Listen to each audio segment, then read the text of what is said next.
Radio Sucesos 101.7 FM presenta su noticiero Sucesos, un periodismo libre para una democracia plena. Los hechos y las opiniones de los sucesos que marcan nuestro tiempo.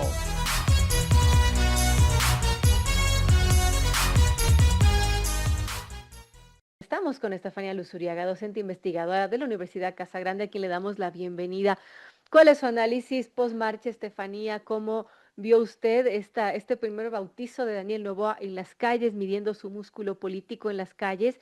Y esto, bueno, ¿qué traerá para el gobierno? ¿Cree que le salió bien la jugada? ¿Le salió mal? ¿Qué podemos decir de estas primeras impresiones post-marcha? Bienvenida, Estefanía.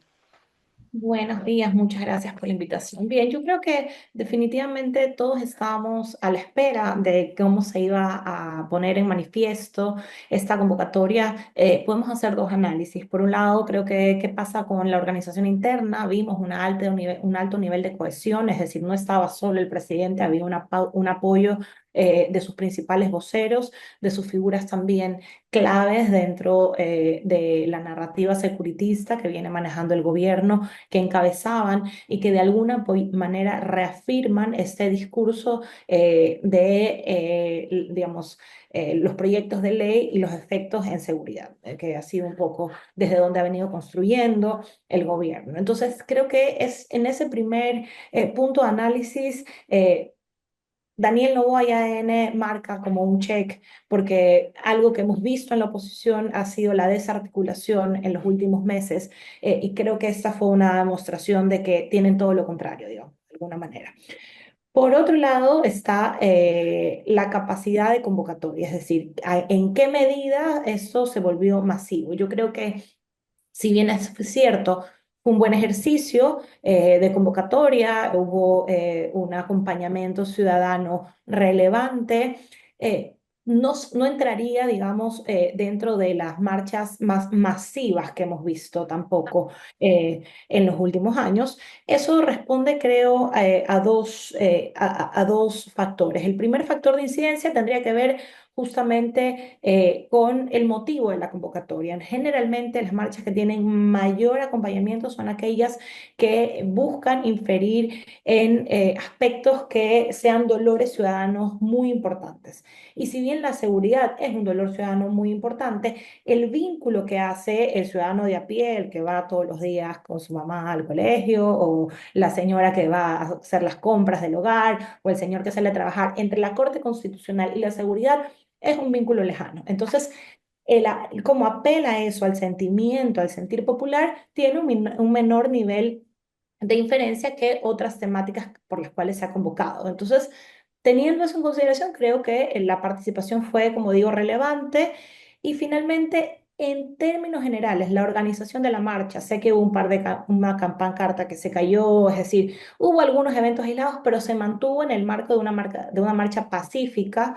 eh, y eso era muy importante, es decir, que este legítimo uso del derecho a la movilización ciudadana que hizo el presidente Daniel Noboa se haya mantenido en términos generales como un ejercicio pacífico era fundamental para esta ocasión, y creo que de alguna manera lo lograron.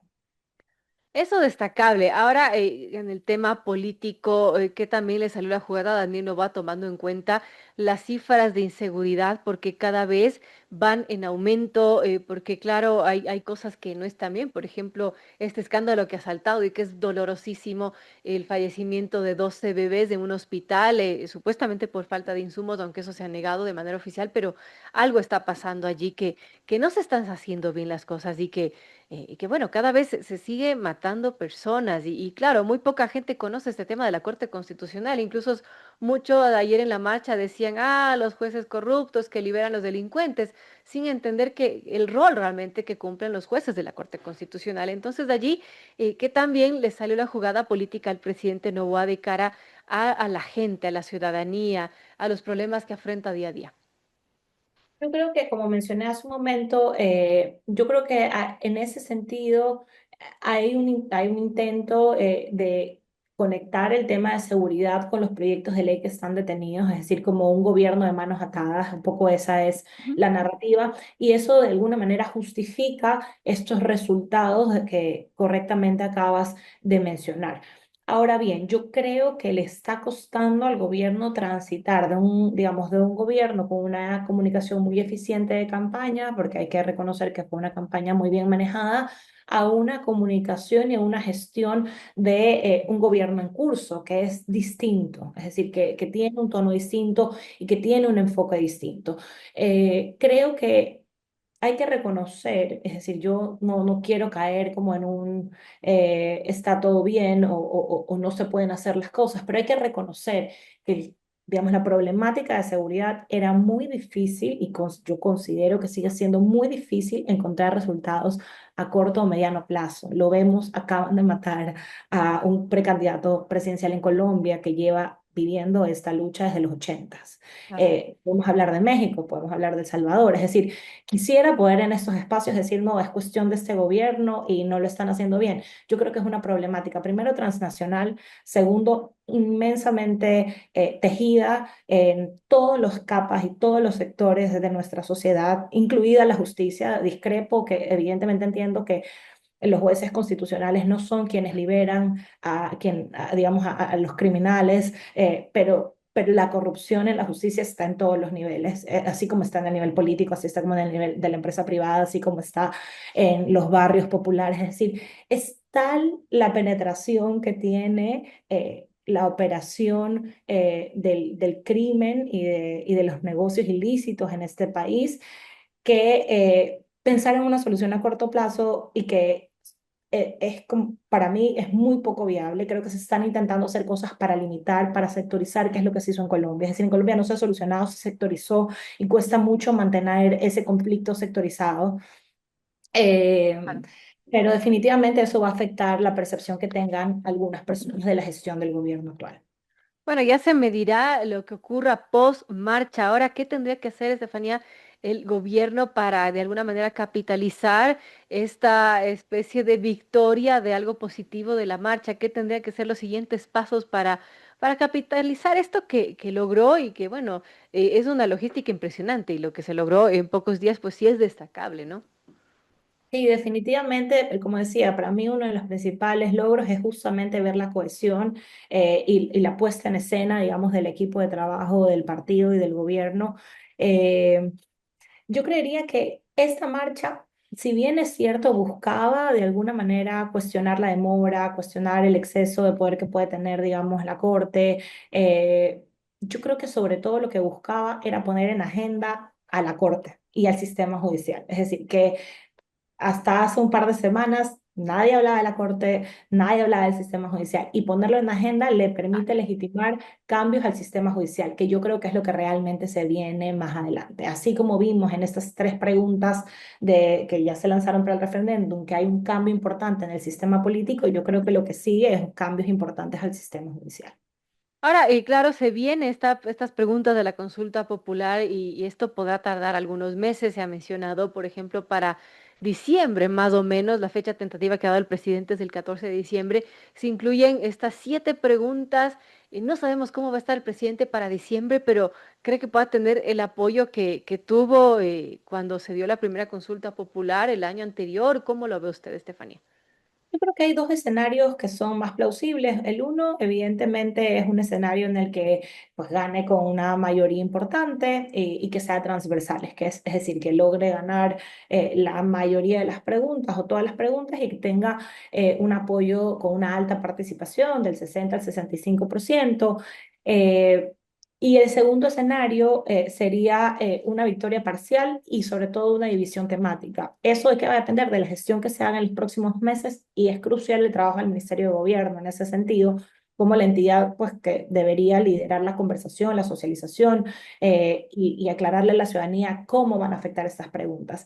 Al ser tantas, bajo mi criterio 7 son bastantes para una consulta popular, podríamos ver este escenario de una victoria parcial con división temática, donde las que entrarían con más facilidad, bajo mi criterio, son las de seguridad, las que apelan al eje temático seguridad y las que apelan a empleo, que son dos exclusivamente. Y por otro lado, las que tienen que ver con reformas al sistema político, aquellas que van a demandar un poco más de trabajo, desde, como decía, desde el gobierno, en difusión, en socialización, y donde podríamos ver esa división temática. Por ejemplo, esta pregunta que se hace sobre juicio político a los jueces de la Corte Constitucional, ¿usted cree que el gobierno logre capitalizar lo que se está haciendo con esta campaña actualmente para que eventualmente se apruebe esta pregunta, ¿no?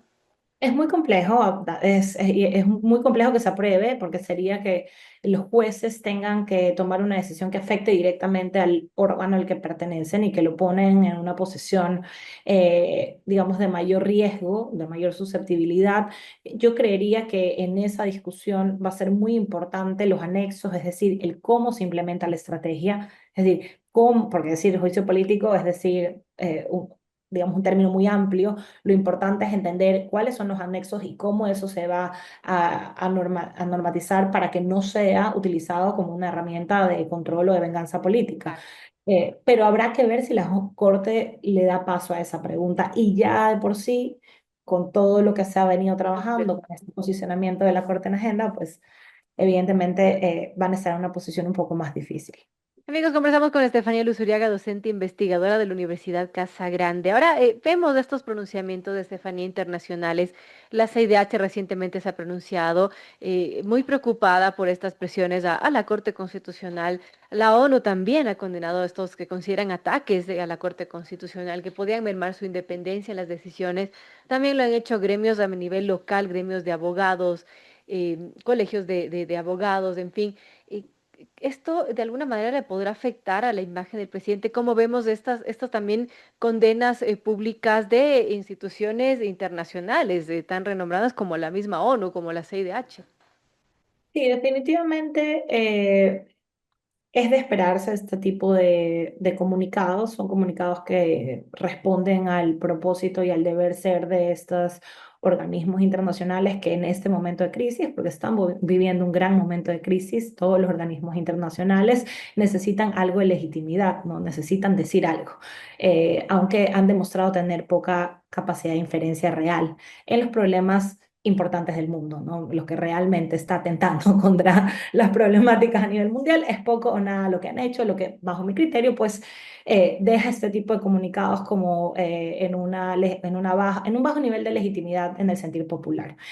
Ahora bien, si me preguntas a mí desde una mirada de estrategia, digamos, geopolítica o de comunicación geopolítica, lo que ha hecho se alinea muy bien con los aliados que el gobierno de Daniel Noboa está buscando en la comunidad internacional. Es decir, es algo que podría haberlo hecho Trump, podría haberlo hecho Milley, podría haberlo hecho Meloni, con la misma naturalidad con la que lo hizo Daniel Noboa. Entonces, me parece que si lo miramos desde una perspectiva estratégica en términos de geopolítica, responde muy bien a los aliados que está buscando y a la comunidad internacional que está trabajando para el país.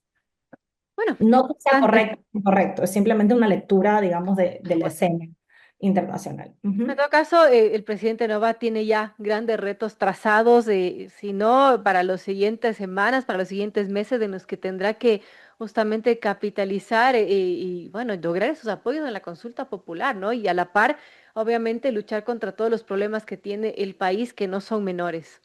Grandes retos, realmente va a depender, yo creo, en gran medida de ese resultado del que conversábamos, esos dos posibles escenarios, de la capacidad de gestión, que siento que es lo que más le cuesta, es decir, la capacidad de gestión de las distintas carteras del Estado, solucionar problemas trascendentales como lo que ha pasado con el Ministerio de Salud en el caso del fallecimiento de estos menores. En medio de una fusión de otros ministerios es complejísimo. El tiempo es bastante corto. Yo sé que parece mucho hasta diciembre, pero en Claro. términos de función pública es poco, así que son retos significativos y estaremos atentos a si el gobierno es capaz de responder a las problemáticas que tiene el país y a los retos que se ha autoimpuesto. Bueno, lo que sí ha sido increíble y cabe resaltar desde el anterior mandato, que fue un mandato corto, pero fue también intenso porque tuvimos cortes importantes de energía, algo que no se había visto en el país porque, claro, 12 horas, 14 horas sin luz, realmente a cualquiera le podía haber costado el puesto de presidente, pero no le ocurrió nada al presidente Noboa. También, bueno, ha hecho otros tipos de cosas que, por ejemplo, subir el IVA. Ahora con esta reducción y fusiones de ministerios en donde se despide a más de 5.000 trabajadores públicos y parece que como que nada le topa al presidente. Entonces, ¿qué podemos pensar allí? Que juega sus cartas bien, que la gente lo apoya y si lo apoya, ¿por qué lo apoya?